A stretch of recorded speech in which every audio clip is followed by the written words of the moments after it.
لویه پښتونخوا چې د ډیرو ژبو، قامونو او کلتورونو یو ګډ کور دی، کومه چې د لوی او پامدارې او ارته بیرته سنټرل ایشیا د ملا په تیر پرته یوه ګلرنګه تاریخي او کلتوري ارته بیرته سیمه ده.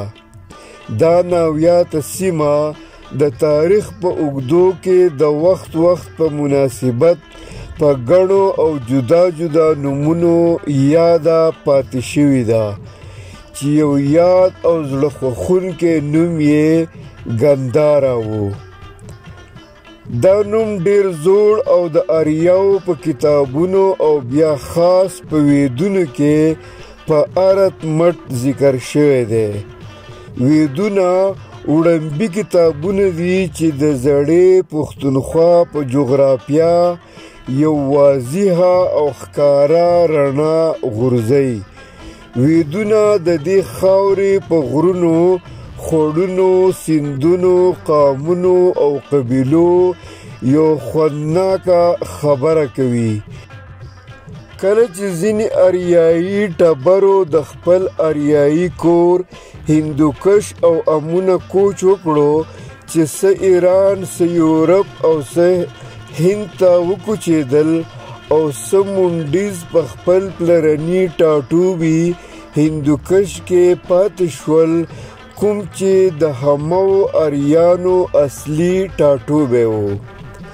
د دې ګنداري څو کلتوري پړاوونه دي، خو هر پړاو یې هغه که پری هسټوریک دی او که پروټو هسټوریک دی او که وروستو د ډیرې رڼا هسټوریک دور دی، دا ټول د قدرمنو او یادو سکالرانو د پوهې او همت له صوبه ښکاره او روڼ دی.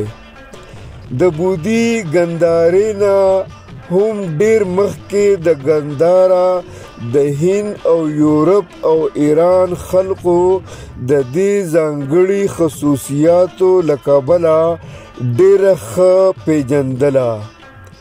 یو خو د دې ځای د خلکو د یونان، عراق، مصر او شام د خلکو سره تجارتي ورکړه راکړه وه.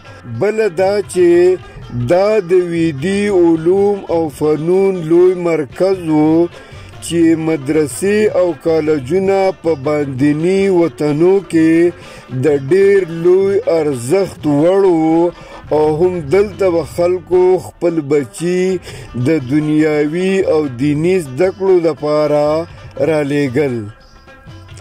بله دا چې یورپ غاړې ته دا مشهوره وه چې ورک شوی جنت ایډن هم دې سیمو کې چرته وو. هم د دې لټې له به خلک راتلل. همدغه شان دا هم مشهوره وه چې هم دې خاوره کې د سرو زرو کانونه دي، کوم چې غټ میږي له کانونو څخه را اوباسي او بیا یې په اوښانو خلک بار کوي او وړي یې. بله دا چې دلته عمري ژوند بخونکي د سوما بوټی را زرغونیږي، د کومې رس او شیره اب حیات دی او تل پاتې ژوند بخونکی دی او دغه سوما د دې خاورې د مالدارۍ او تجارت یوه غوره پانګه وه. بله دا چې د دې ځای خلک یو ښه اسپال وو او د دې ځای اسونه په چین کې په اسماني اسونو مشهور ول او هم د دې اسونو د سوداګرۍ په صوب د چین سره د لوی عیسی علیه السلام د پیدایش نه ډیر اګاهو د دواړو ملکونو تجارتي راشه درشه شوی وو. بله دا چې د دې ځای زړور او مټور زلمی هم ډیر مشهور وو. د ایران لوی داریوش ترې دغه زلمی د خپل سر د ساتنې لپاره غوښتي وو او هم دغه سره زر دلته دومره ډیر وو چې دارا به ترې هم دا سره زر د نورو شیانو په ځای په خراج کې اغستل.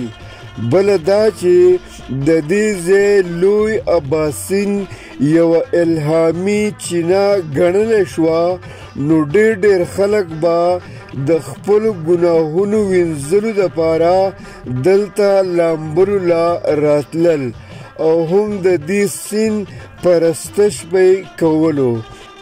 بله دا چې دلته هغه شهره چې څه وخت کې د ریخمو لار په نوم نومولی شوې وه، بیا په قراقرم، بیا په سلک روټ او نن په سی پیک یادولی شو.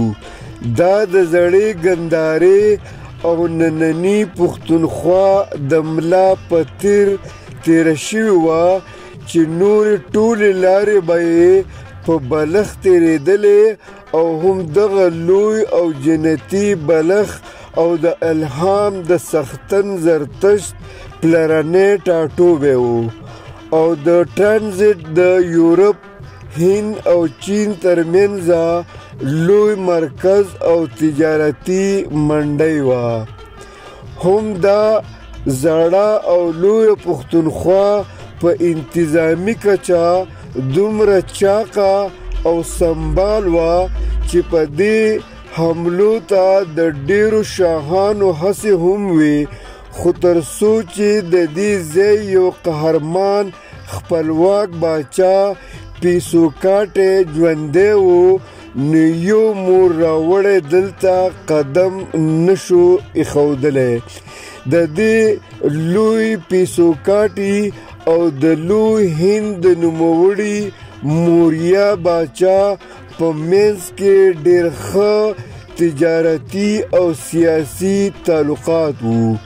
لکه دلته چې څنګه دا خاوره د لوی علوم او فنون خاوره وه، نو د دې سره سم یې ژبه خوږه، پسته او روانه وه.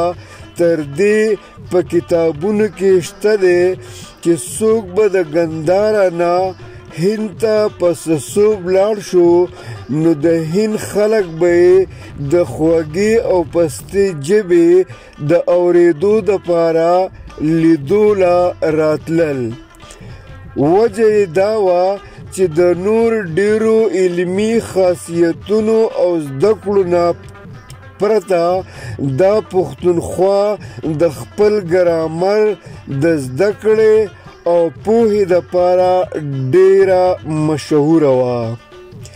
بله دا چې د دې ځای پوهانو د علم د زده کړې لپاره یوه ډیره اسانه لار منځته راوړې وه. لیک ډیر اوږد شو، نور به بیا شي او د ویدي نه به بودي دنیا ته یو ټوپ ووهو.